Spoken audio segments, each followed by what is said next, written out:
The Champions League is back with a bang on Tuesday. What a tie to kick things off for the knockout stages.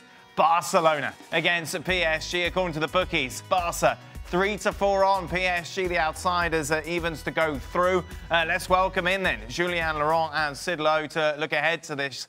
Sid, is it as simple enough? If Messi plays like he did the weekend, Barca will win this easy. It is tempting, isn't it, to lay everything on Messi, and everybody's been doing so, including, by the way, Koeman himself, who's been followed around by TV cameras, and we were told in the last couple of days, one of the clips from this documentary that he's been doing with Dutch TV involves him sitting there and turning to one of the people who works with him and saying, "It's a good job Messi's around," which I think kind of sums it up quite nicely. Look, I mean, obviously it's a bit more than that, and of course Barcelona are a team that are very different now than when the draw was made, but a big part of this will depend on Messi. That said, maybe it's because I'm in Spain and watching Barcelona and I still see some of the vulnerable points. I'm not sure it's as clear-cut as making Barcelona favourites, to be honest with you. Well, it's interesting because I listened to the Gab and Jules podcast with Julien and Laurent for a little bit of insight on this game, and Jules refused to look ahead to it because he was too scared. What sort of journalistic integrity do you have, Jules? I let the heart talk. That's what I did.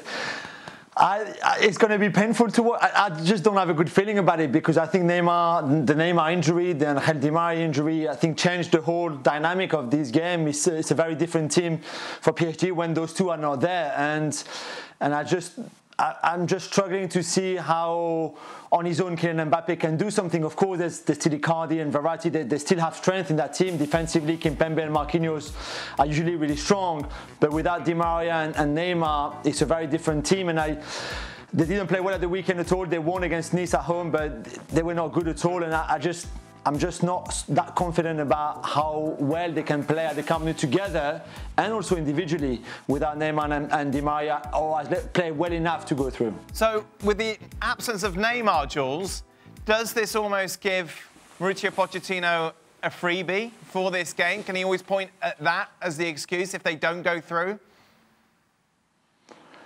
Yeah, I think there will be. I don't know if it will be an excuse or an explanation, and you could see it both ways. But certainly, I think it would be one of the reasons why they would not qualify if they get knocked out, because it's a very different team with or without Neymar. It's almost taking Messi out of this Barca team, and suddenly they become, I was going to say a random team, not a random team, but certainly not as good, as strong as they are with him. So I think Neymar will be a big part of why PSG could be knocked out by Barcelona, and it would be certainly a very different story had he been there in both legs. Now we're not even sure he would be there in the second leg. So I don't know if Pochettino can use it as an excuse or an explanation, but it's certainly a big blow to him and to the team that Neymar is out. Sid, how much of a disaster is it if Barcelona don't get through? That's a good question. I think when the draw was made, there was a sense that there was no way Barcelona would get through. And also, to be perfectly honest, there was a sense that, look, I'm never going to go so far as to say it doesn't matter, but there's a sense that it was to be expected that this is a transitional season, that the focus of the season wasn't likely to be any genuine possibility of winning the Champions League. And so I think at that point, there wouldn't have been a sense of disaster. I think now, given the way that Barcelona have improved since the turn of the year, given the absence of Neymar, who of course is so important to Paris Saint-Germain, I think now there is a sense that it would be a huge disappointment. But I still don't think it's a disaster.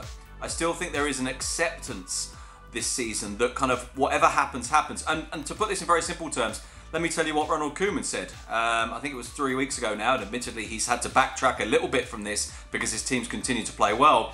But he said, we're not in a condition to win very much this year. And then he said the Copa del Rey is the shortest route towards a trophy, which seemed to be a recognition that, look, we can win the Copa del Rey, but we probably can't win La Liga, and we probably can't win the Champions League. Now, since then, they lost the first leg of the semi-final of the Copa del Rey to Sevilla, so I suppose he has to look elsewhere.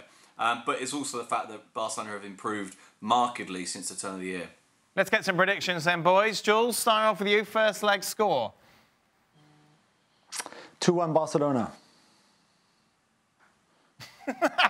Let's keep the camera on him. It pains me. We're going to watch a small tear run down your cheek in a moment, Jules. Sid? I'm just picturing that episode of The Simpsons where Lisa and Bart are watching the video and Bart says, look, Lisa, if you can pause it at just the right time, you can see the precise moment this heart tears in two. And that's Jules now saying 2-1. I quite like that prediction because I think Barcelona will maybe have enough to be able to beat Paris Saint-Germain, particularly given Jules' pessimism. I must confess I hadn't appreciated that PSG would be quite that bad, but I don't think Barcelona are likely to keep a clean sheet. So yeah, I'm going to follow Jules and say 2-1 as well. Was that Milhouse or Ralph Wiggum, Sid? It's Ralph Wiggum.